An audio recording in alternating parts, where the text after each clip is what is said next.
A very warm welcome to all. Today, I, Ria Khanna, a legal intern at Lexis and Company, am here virtually to explain my topic restriction on women's entry to places of religious worship. This is the part 2 video, and in the previous video, we understood what why is women's entry banned at religious worship places. That is because of the menstruation being a human psychological process related to the propagation of our species. Further, we understood the opposing view where the people explain where points were explained as to why the women are banned. Then we understood the supporting view as to why a logical argument as to why there should not be any ban. Then essential religious functions under Article 25 and Article 26 were explained. Now we shall understand some famous landmark cases. The very first case is Indian Young Lawyers Association versus State of Kerala, All India Record 2018. 28 September 2018, the court delivered its verdict in Sabrimala temple entry. A 4 is to 1 majority held that the temple's practice of excluding women is unconstitutional. It held that the practice violated the elemental right to freedom of faith, Article 25, Clause 1 of female worshippers. It struck down Rule 3B of Kerala Hindu Places of Public Worship Act as unconstitutional. Rule 3B allowed for Hindu denominations to exclude women from public places of worship if the exclusion was supported custom. The court delivered 4 separate opinions. Chief Justice Mishra's opinion, Justice Nariman's opinion, Justice Chandrachud's opinion, and Justice Indu Malhotra's opinion. Justice Nariman and Justice Chandrachud concurred with the opinion of Justice Mishra. The opinion within the case was delivered by Justice Indu Malhotra. Let us understand Chief Justice Deepak Mishra's opinion. Chief Justice Deepak Mishra, speaking on behalf on Khanwalekar Justice and himself, observed that religion may be a way of life intrinsically linked to the dignity of a private, and patriarchal practices supported exclusion of one gender in favor of another could not be allowed to infringe upon the elemental freedom to practice and profess one's religion. He stated that the exclusion of girls between the ages of 10 to 50 years practiced by the Sabrimala temple denuded women of their freedom of worship, guaranteed under Article 25, Clause 1. Further, he held that the devotees of Ayyappa did not pass the constitutional test to be declared a separate religious identity. He said that they are Hindus. Specifically, Article 25, Clause 2b allows the state to form any law that opens a public Hindu institution to all or any classes and section of Hindus. Justice Mishra interpreted classes and sections to incorporate the gendered category of girls.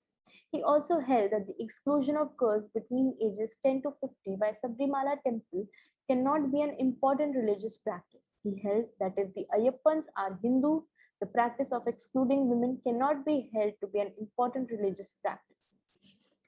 Justice Nariman's opinion in this particular case was a concurring opinion. He held that the worshippers of Ayyappa don't constitute a separate religious denomination. He labeled them as Hindus who worship the idol Ayyappa.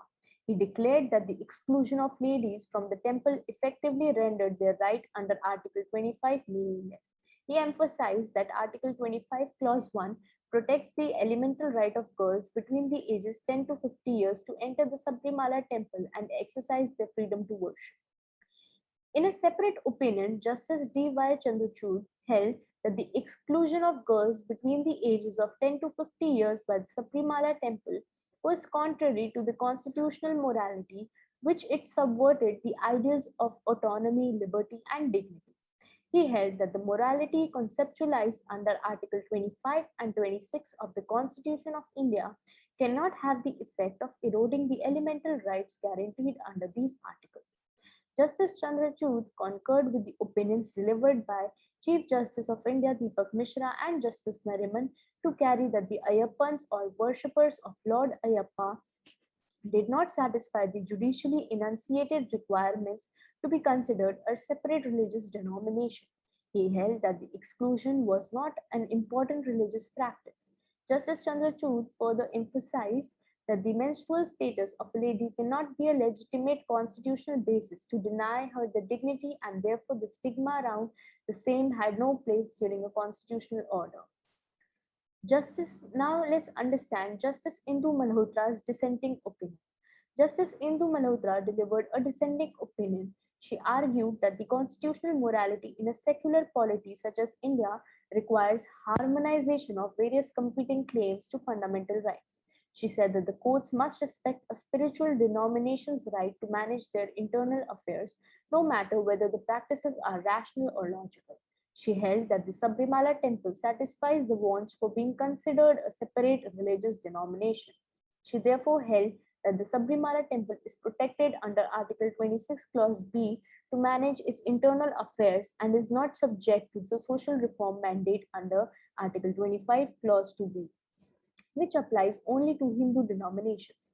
Note that the Article 26 denominational freedom of faith is subject to public order, morality, and health.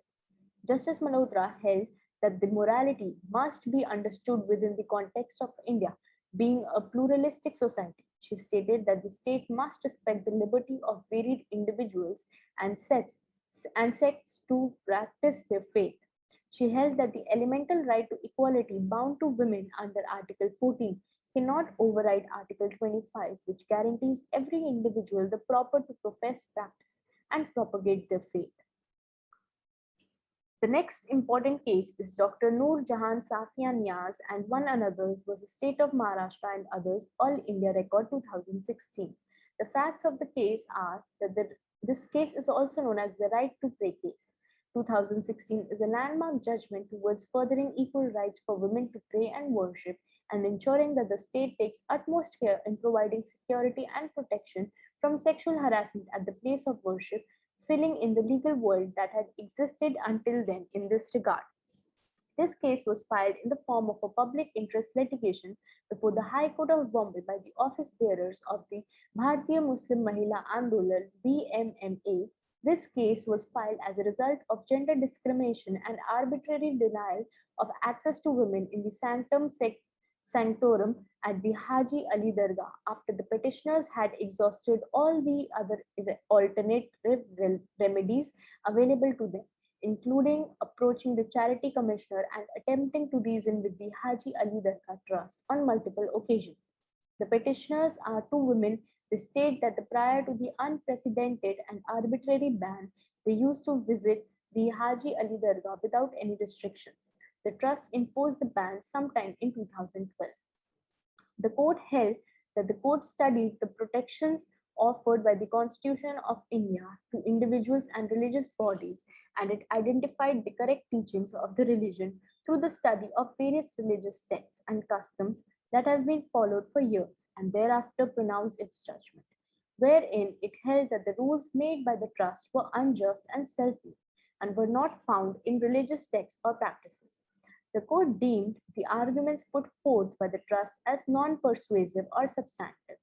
The trust argued that the women were denied access to the inner sanctum of the mosque as this involves several risks. The court held that the ban imposed by the trust was in contravention of Article 14, 15, and 25, guaranteed by the Constitution of India. The judgment focuses on gender equality as a fundamental right along with the right to pray, broadening the scope of fundamental rights and protections further. The judgment also looks at the protection offered to religious trusts under Article 26 of the Constitution of India and brings out how the trust in this case has misconceived its application. Thank you.